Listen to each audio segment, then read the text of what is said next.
Okay, so today I'm going to show you my version of the upside down milk container tomato plant.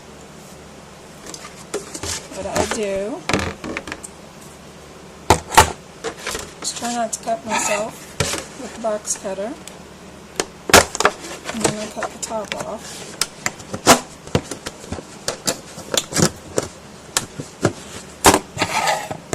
And switch to the scissor.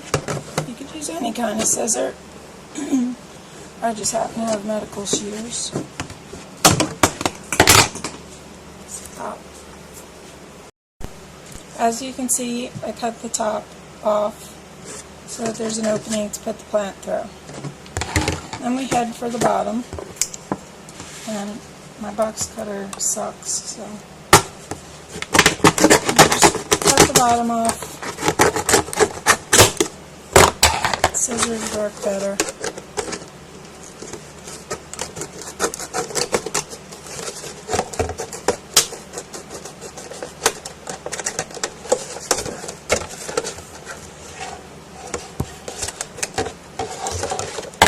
I haven't found a use for this yet, so I just throw this piece away.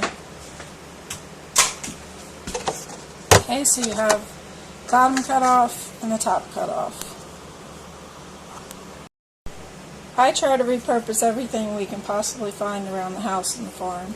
So for this one, I found a piece of fencing wire that I'm going to use as the hanger. What you need to do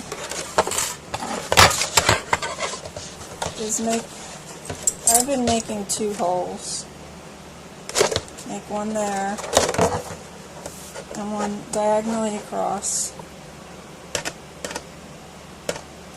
Try not to cut yourself. And then I'm putting the wire through and then twisting it up at the top.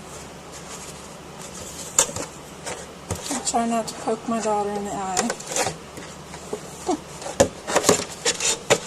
And come over and do the same thing on the other side.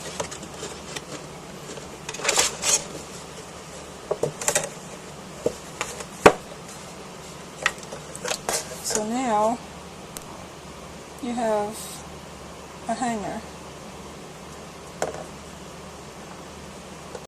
Okay, so the next step would be getting your tomato plant, and I had started it in this other milk jug project here, but you're going to want to get it out of the dirt without killing it. And by the way, if you saw my other video, I'm horrible at gardening, so keeping plants alive is important to me.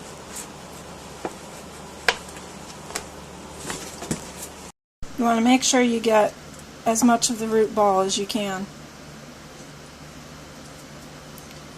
Next, you're going to take your milk jug, put the plant in there without breaking the stem,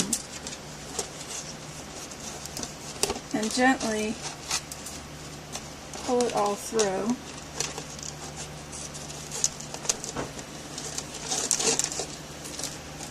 So that the plant's now hanging upside down. I've tried paper towels and other kinds of things to keep the dirt and everything from falling out through the hole.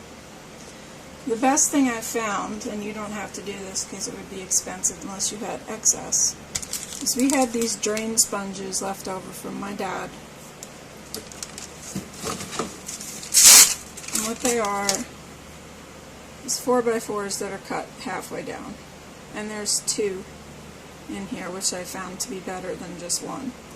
You can use cheesecloth or any other thing you can find. And what I do is I wrap it around the root ball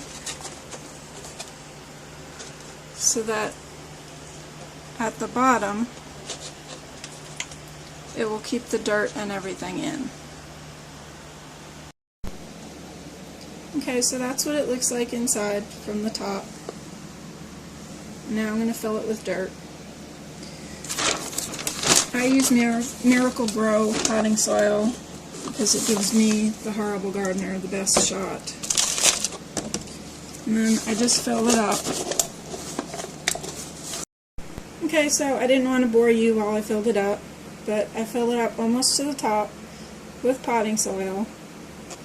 You see my tomatoes hanging down there.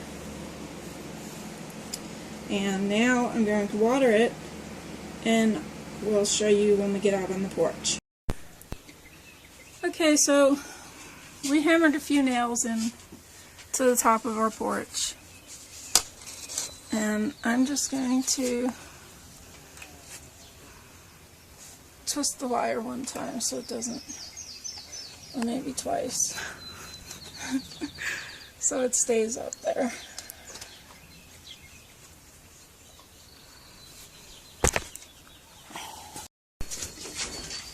And my daughter's homemade watering jug that she made me.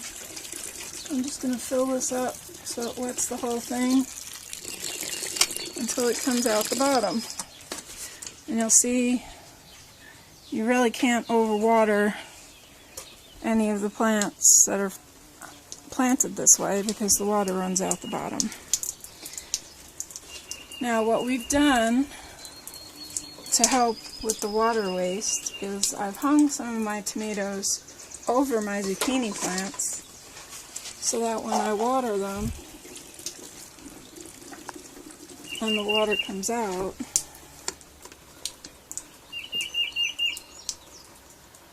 or it doesn't cooperate,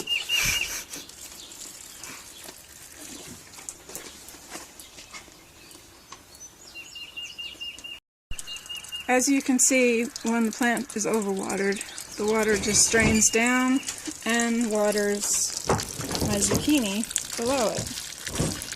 And for those of you who saw the first video, these are my seedlings, all of them. Those are some more of my hanging tomatoes. My eggplant is thriving. My daughter's strawberry plant is growing some new stems, and it sounds like somebody's taking a leak back there, but that's just my tomatoes. There's another tomato plant. And then on the outside of the porch, these guys have gotten a little bit bigger since I planted them, but because they're in such small planters, I'm guessing they're not getting any bigger because they're the same age as these tomato plants. So today we're putting all of those up in upside down planters. And this is my daughter's mint plant. We used an old ice cream bucket. And that's it for today.